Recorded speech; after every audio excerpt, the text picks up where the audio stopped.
All right, welcome everyone, and thanks for joining the Q2 Legion update call. My name is Rachel Pather, and I'm a senior advisor to SkyBridge Capital based in Abu Dhabi. We do have the full senior management team from SkyBridge speaking today. We have Anthony Scaramucci, founder and managing partner. We have Brett Messing, partner and COO, and we have the co-CIOs, Troy Gajewski and Ray Nolte. I'll be handing over to Anthony soon to give a brief introduction, but the format is just the same as usual. So we'll give you an update on performance and run through our outlook for the next 6 to 12 months, but this is really your chance to ask any questions. So I'm sure you're all familiar with Zoom, but do just enter any questions you have in the Q&A section of your Zoom screen. And with that, I'll hand over to you, Anthony. Rachel, thanks very much, guys. Good morning, good afternoon, wherever you are. But let's go over a couple of things I think are important related to SkyBridge. I'm going to then turn it over to Troy to discuss the portfolio in detail. We brought Brett Messing on, the president and chief operating officer, to discuss the small position that we have in Bitcoin and why we think that is going to be a transformative positive position over the next 12 to 18 months. But I think the key thing for people is taking everybody back to March of 2020.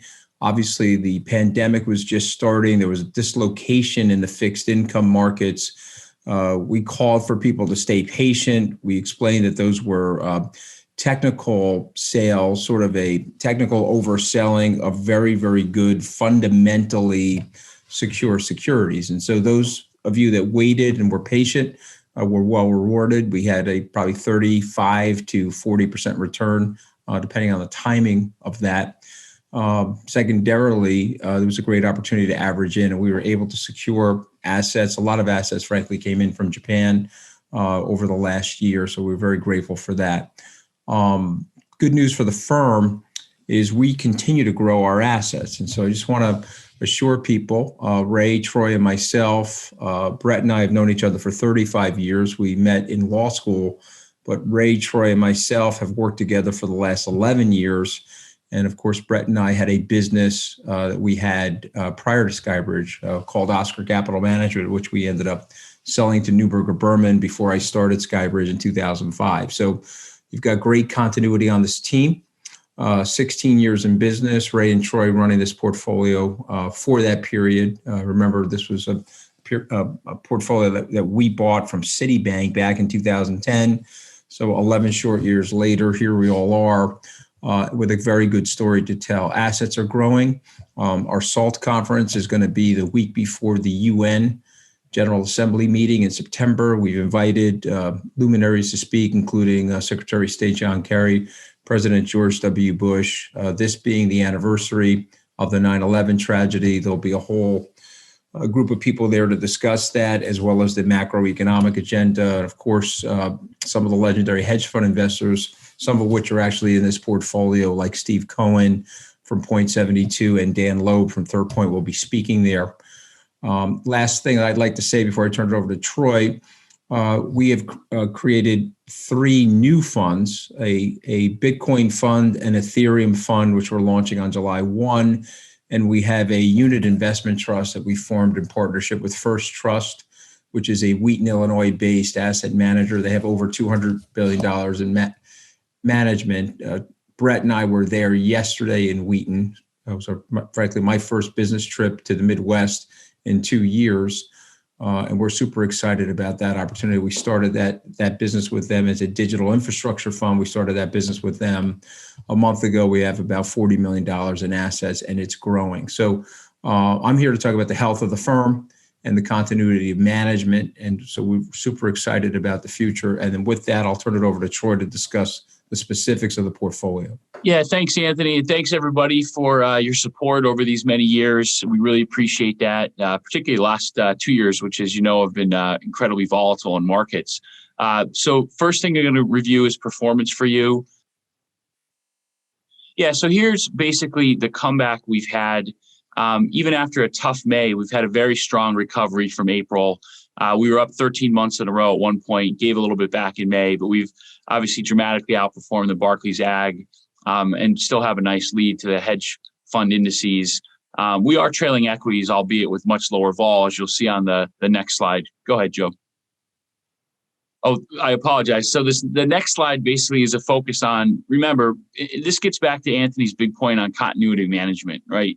If you've been in this business for longer than 5 years, you've had a tough period. Just about any strategy, any management team. And really the question is how you rebound from that, right? And so we're very proud of the fact that after a tough March, we've rebounded very strong. But part of the reason is that Ray and I have been through this before together. At the time we were at Citi, we had a tough 08, albeit much better than markets. And then we went on a multi-year, 4 or 5 year run where we made over 70% with a very low volatility. So, we can never guarantee, of course, that that's going to be the same outcome here, but we're extremely confident in the 6 themes we have today that each looks very attractive in its own right, and combined in a portfolio give us a reasonable probability of achieving the same outcome. And in fact, we've done substantially better, the last 14 and a half months than we did over the 2-year period coming out of the financial crisis. So that gives us a great deal of confidence that we can keep getting it done. Next slide. So here you see the actual rate of return through May. We did give a little bit back, but Legion's up about 31.3%. Outperformance versus HFRI, underperformance versus the S&P, dramatic outperformance of the Barclays Ag. And that's one thing I want to go back to talk to, that Anthony mentioned, right, is we were running around in March, April, May, telling anybody that would listen that, look, like there's no more return prospects in fixed income from here, vanilla fixed income. We provide a much better opportunity. We won't necessarily outperform equities, but we can put up very attractive returns with very little risk. And here's the result. I mean, risk-free bonds have only made 1.84% over that time period, with a 3.6% drawdown. If you look at Legion, however, we had a slightly larger drawdown than fixed income, obviously a much lower drawdown than the S&P, but our standard deviation's still been half of the S&P, obviously slightly higher than bonds. And one curious point that we still amazes us to some extent is that our correlation over that period is still remarkably low, about 0.2 with a beta of 0.1 to equities. So we're very proud of that recovery, and we believe the next 12 months look equally strong. You can go to the next slide, Joe. So this is one thing you've heard us talk about before, is our performance from September onward. And the main reason we focus on this point is, if you recall the recovery for vanilla assets, whether it was high yield or equities, the vast majority of the liquidity-driven recovery was done in terms of multiple expansion by August 31st and September 1st, where equities went from roughly 14 times forward earnings to roughly 23 times forward earnings. Since then, all the upside has been driven by better economic outcomes, fiscal stimulus, better earnings. So multiples have actually compressed slightly.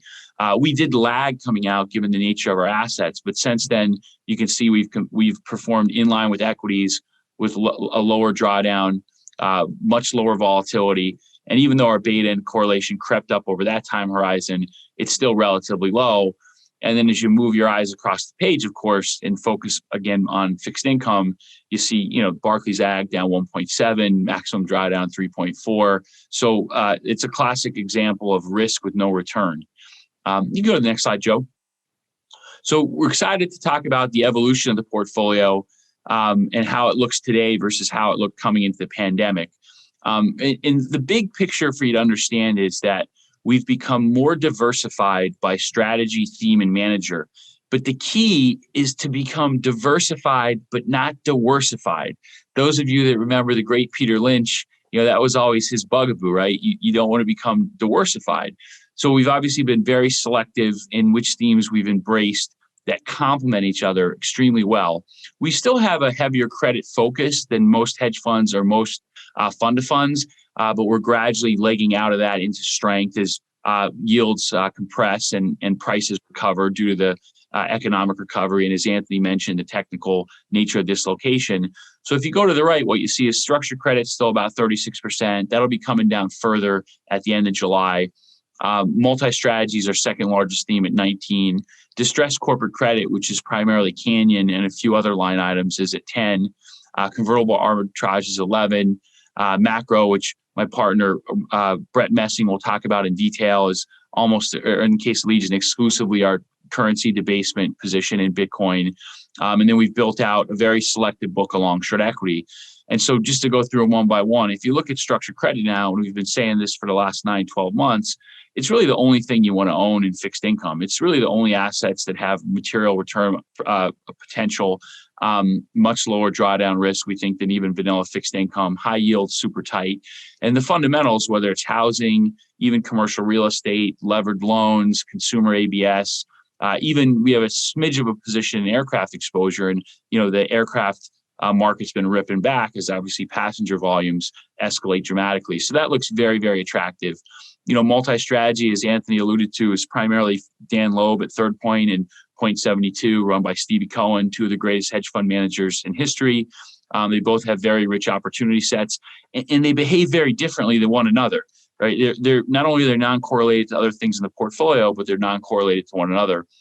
Distressed corporate credit that continues to rebound. We will be trimming that into strength, although less than we thought, given the fact that there's still some juice left in those trades. Convertible bond arbitrage, very attractive vol trading strategy. Again, very non-correlated to other things in the book. Had a tremendous Q4, early Q1, went into a little lull period, but it started to pick up again due to an increase in realized vol. And then long short equity, lastly, what we've tried to focus on are higher gross, lower net, long short healthcare and tech managers, not exclusively, but primarily, because that's where you get the alpha, that's where you get the juice.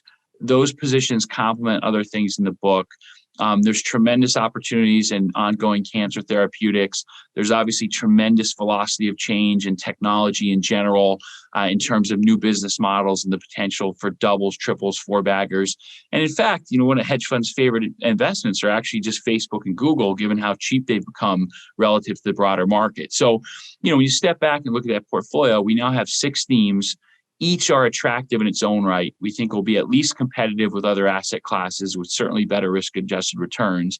And this 6th theme, which Brett will talk about in a bit, really gives us asymmetric upside at this point, particularly after the recent repricing. So that's a quick summary of the portfolio. I want to thank you again for all your support. I'm going to turn it over to my partner and co-CIO, Ray Nolte, who's going to talk about return expectations and some of the macro trends in more detail. Great, thanks, Troy, for that. I just want to touch on a few points and highlight a few things Troy spoke about earlier.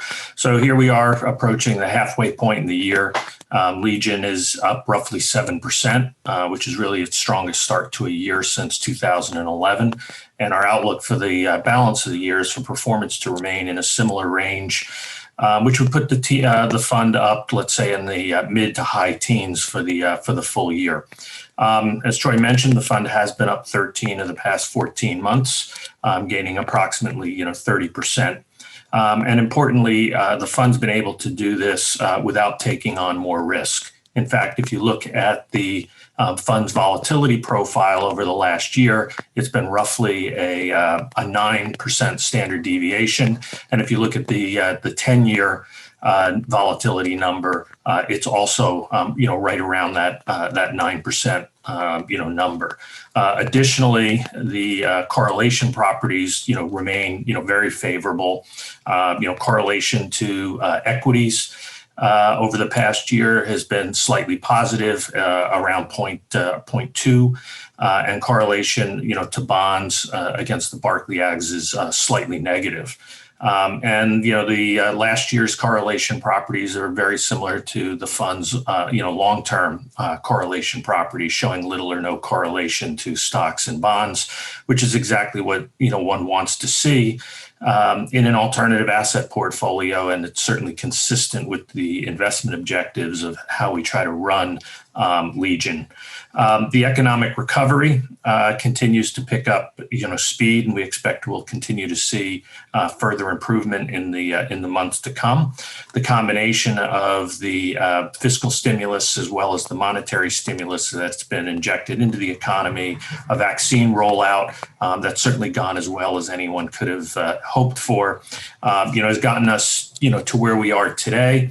And I think on the path to full recovery, and by some measures, we've already recovered back to pre-pandemic levels. Again, while we don't expect the recovery to stall over the coming months. We do think you're going to see some mixed news coming out, especially as Washington fights over the infrastructure plan. I think people have been reading about that, along with tax policy, which is really about how to pay for it. But still, given the unprecedented amount of stimulus that's both fiscal and monetary that's already been injected into the system, and more to come, we do think you're going to see inflation fears pick up. And when you take that coupled with what I think are fully valued equity markets and certainly richly priced, bond markets, I think that'll bring about higher volatility in the summer and fall. And we've already, experienced a little bit of that in the last, couple of weeks, especially on the equity front. We do believe that most fixed income assets offer little or no return at their current levels. The Fed has made it clear that short rates are going to stay low at near zero, at least for the balance of the year and most likely into next year as well. And that's despite some of the recent comments that they may begin the taper a little bit sooner. But a little bit sooner is, before 2023, which is still a long way off. We do think the long end of the curve remains vulnerable to pressure as money printing, continues really unabated, and the administration continues to push through stimulus plans. In fact, I think if it wasn't for all the bond buying that the Fed has been doing, rates could very well be higher than they currently are, and really it's an ultimate example of what money printing really is, with the Treasury issuing debt and the Fed buying it up. With equities at 23, 24 times, I think they earnings, I think they're kind of have asymmetric, risk to the downside at this point at these valuation levels. But that said, I don't really see a major sell-off in equities. I do think we'll see these occasional air pockets that'll correct. And it's just hard to see a major, sell-off coming, just given the amount of liquidity that's in the market. Therefore, our thinking now is a fund like Legion, offers, very unique risk exposures that are different from the exposures you get from holding stocks and bonds. And Legion has the exact characteristics that one wants to see and add to an overall portfolio.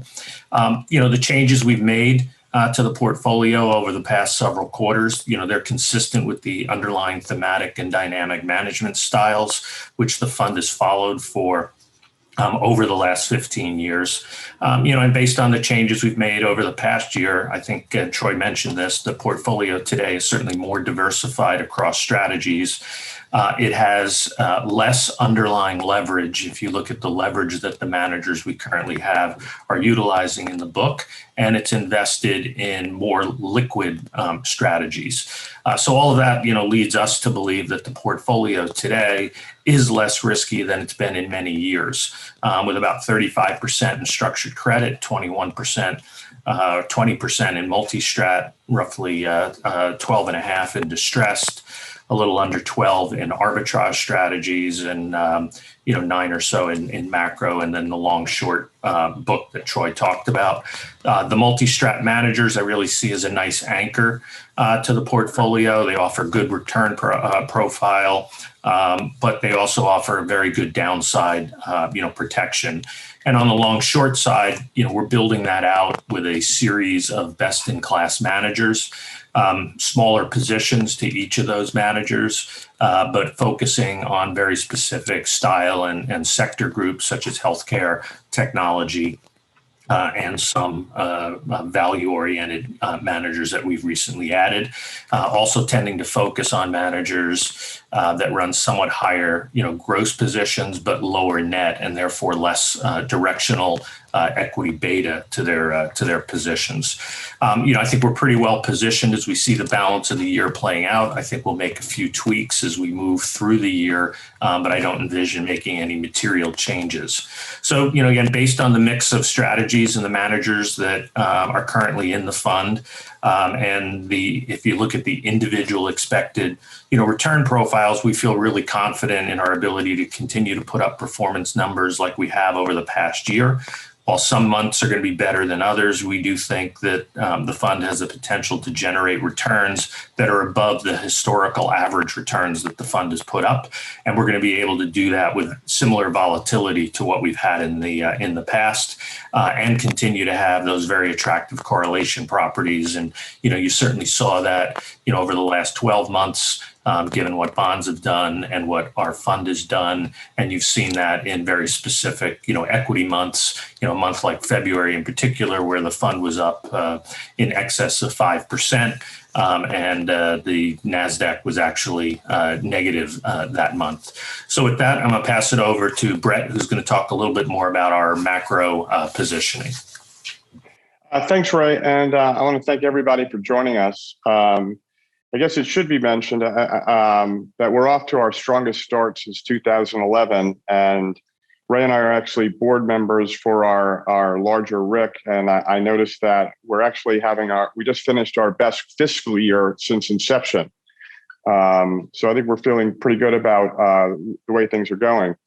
Our Bitcoin position, which we established in the fall as a 5.5% position, has been the biggest contributor to performance year to date in 2021. Notwithstanding the pullback we saw in May, and I guess what I would just say is when we put that position on, one of the concerns that people had was that it would it might sort of do what it does, which is be very volatile to the downside. And there's good news and bad news, right? The bad news is that it happened. The good news is that we're still off to the best start since 2011.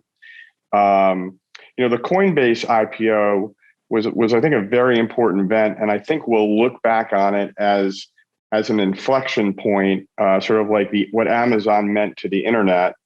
From a sort of Bitcoin price standpoint, I think it could have gone one of two ways. I think the Coinbase IPO, could have served as rocket fuel to take Bitcoin to 90,000, or it could have represented a short-term top. And obviously it was the latter case.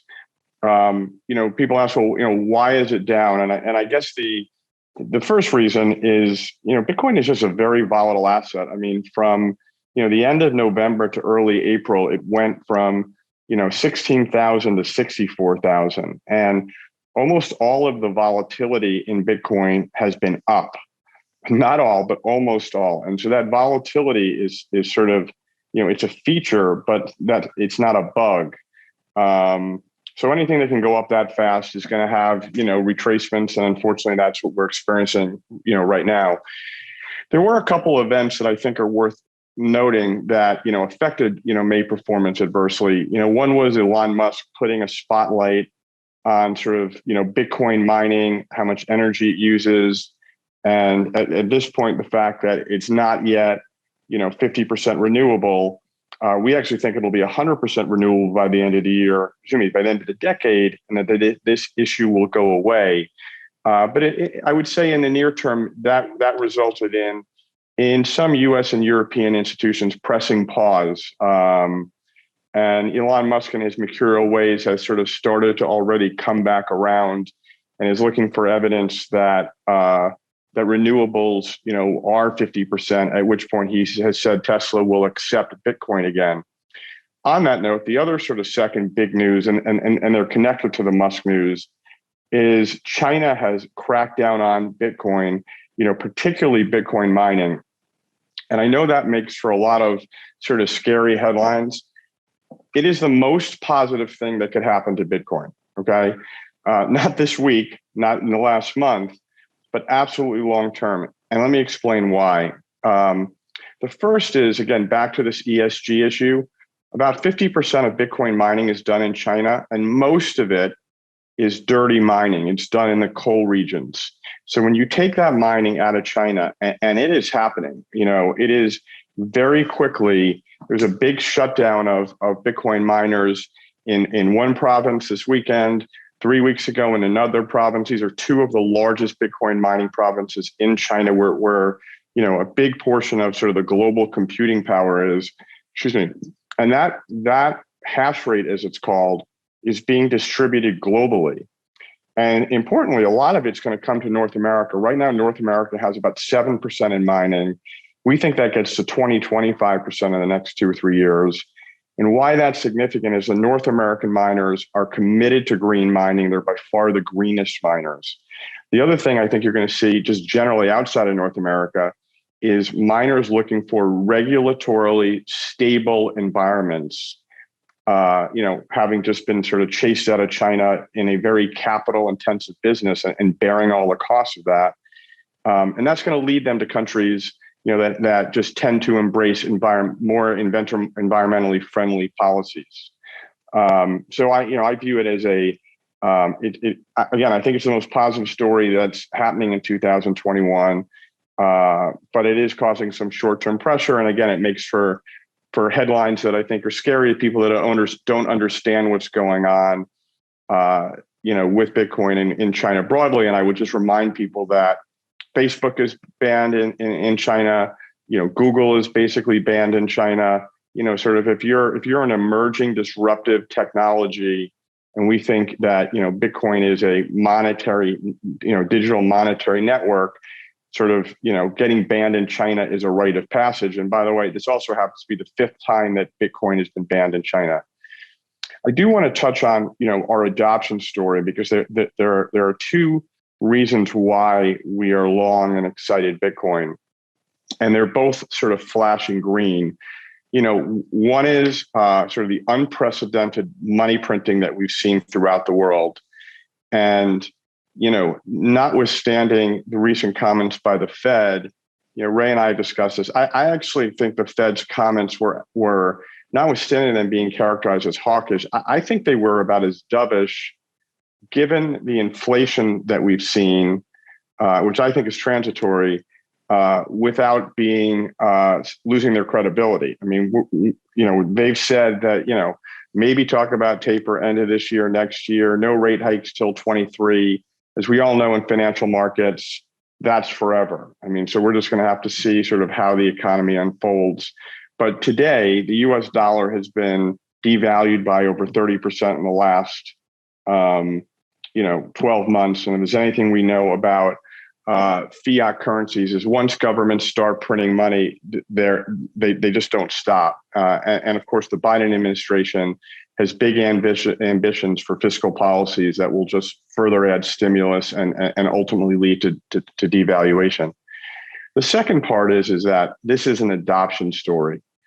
And the adoption story is unfolding just way faster than we thought. As I mentioned, Coinbase went public. And one of the things that offered was an insight into their business. They have 56 million users. In the first quarter, they generated $1.8 billion and made $800 million in profit. I mean, every single bank in the world is having sort of emergency meetings. What is our Bitcoin/crypto strategy? You can buy Bitcoin on Robinhood, on PayPal, on Venmo, on the Square's Cash App. Square is obviously a very well-known fintech company. In the first quarter, they had $5 billion in revenue, of which $3 billion came from their Bitcoin activities. And it seems like not a week goes by where we don't get another legendary investor embracing Bitcoin. And I think it's a function of, if you spend the time and understand it, you see its value and its virtue and the amazing opportunity. And so just in the last several months, we've seen Ray Dalio come around, Dan Loeb, Steve Cohen, Stanley Druckenmiller, Paul Tudor Jones, large institutions, BlackRock, Guggenheim, Harvard University, public companies like, again, Tesla and Square buying it for their balance sheet. And I'll just close with an anecdote. There was a Bitcoin conference earlier in the month in Miami, and Tyler Winklevoss of Facebook fame addressed the crowd. And what he said was, there are 40,000 public companies in the world. And of those 40,000, 32,000 own Bitcoin on their balance sheet. Again, so Tesla, Square, Marathon Mining does. I mean, I could list not all 32, but a bunch of them. And so he posed a rhetorical question to the crowd. Do you think that number 32 is going up or down? Okay. I know of 5 major insurance companies, New York Life, Massachusetts, Mass Mutual, that own Bitcoin. Do you think that number of 5 is going up or down? I know 5 major endowments, Harvard, Yale, Brown, University of Michigan. Is that number going up or down? The number of people that own Bitcoin, there's somewhere between 125 and 150 million people that own Bitcoin. It is scaling faster. The adoption is faster than the internet, faster than cell phones. Do you think that number, 125 to 150 million, is going up or down? We happen to think it's going to be 1 billion by 2025, that we're right at the point of the S curve where it really soars. If you were to look at Bitcoin's price over time, the number of users or the number of investors provides about a 94% correlation to the price of Bitcoin. So if you believe in Bitcoin adoption, if you believe those numbers are going up as we do, then you have to believe that Bitcoin price is going up. So anyway, we're super excited about it. As I said, notwithstanding, what was a very difficult month in Bitcoin in May, and in fact, it was the second worst calendar month since the inception of Bitcoin. So this wasn't just a garden variety, sort of Bitcoin pullback. This was a very large one. We're still off to the best start since 2011, and we're very optimistic about where we see Bitcoin going, certainly over the balance of the year. So with that, I'll throw it back to you, Anthony or Rachel. I guess we'll take some questions. Yeah, we do. We've got one, and this sort of ties into the managers and to the Bitcoin position, with investors like Dan Loeb and Steve Cohen looking to invest in Bitcoin as well. Given that we're investors in both of them, how will we factor that into our Bitcoin exposure? Will we consider that as part of the macro allocation as well? Yeah, that's a great question, Rachel. And it's something that obviously we focus a great deal of time on. And so, look, at this point, we have 2 managers that have tiny positions in Bitcoin directly. One's Third Point, which is obviously a meaningful position. We have a small position in Philippe Lafont's Co2 that also has a sub 1% position in Bitcoin. And their strategies, as articulated to us, and so far we see this playing out, is going to be more picks and shovels, right? So they took the Bitcoin position to get an entry into the marketplace, understand it better, and now they're really focused on operating businesses that they think have tremendous operating leverage. Now, just to be fair, because we debate this internally, we don't see crypto succeeding broadly, meaning if you're a corporate entity, in order for crypto to succeed, or in order for your business to succeed, you need Bitcoin to succeed, right? And that's one of the reasons why that's been our key allocation. Is it all starts with Bitcoin. So we're going to continue to factor that in. We're going to manage position sizes accordingly. Right now, it's not a huge part of their allocation. And then in terms of Point 72, they're looking at more arbitrage strategies right now, non-directional strategies. They've committed to getting involved, but they haven't taken any meaningful position yet. So as always, we look at the top line risks in terms of themes, in terms of betas, in terms of correlations. And then we also look through to the managers to make sure we don't have dramatic overlap. Great. Thanks, Troy. And just one more question on Bitcoin again, in terms of adding or divesting from the position. Have we made any changes since the initial allocation?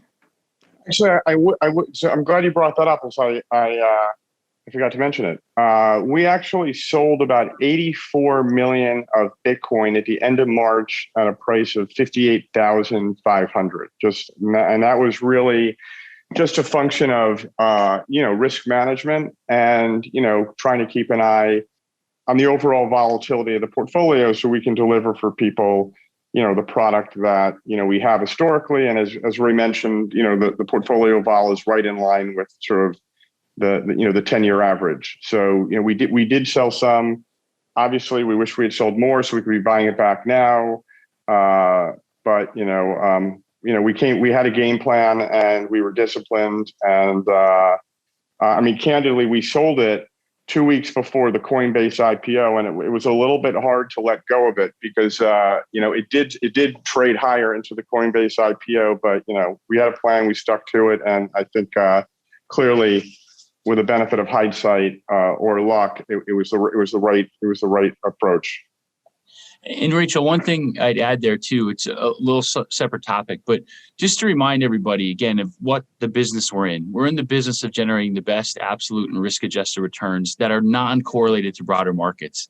And that's one of the reasons we're so excited about the crypto exposure, because it goes up, it goes down. Obviously, to Brett's point, the trend line is higher. If you look at all the fundamental valuation models, whether it's stock to flow or NVT, Metcalfe's law, they point to higher prices. And it's exceptionally non-correlated. And that's an attribute that we always focused on across different strategies. So it scores very well there. And then additionally, remember, it's a very liquid exposure. So, hedge fund managers in general, quarterly 60, quarterly 90, you have to give very long notice. In the case of this, we can redeem, at the end of any quarter with 30 days notice, free and clear, no investor level gates, perfectly liquid expression. But that's a great point, Troy. And I know that from, some of our Middle Eastern investors, there was some pushback on the Bitcoin position because of volatility. But as you could see in the numbers, because of the low correlation, it hasn't really affected the overall risk of the portfolio. So that's a really good point to highlight.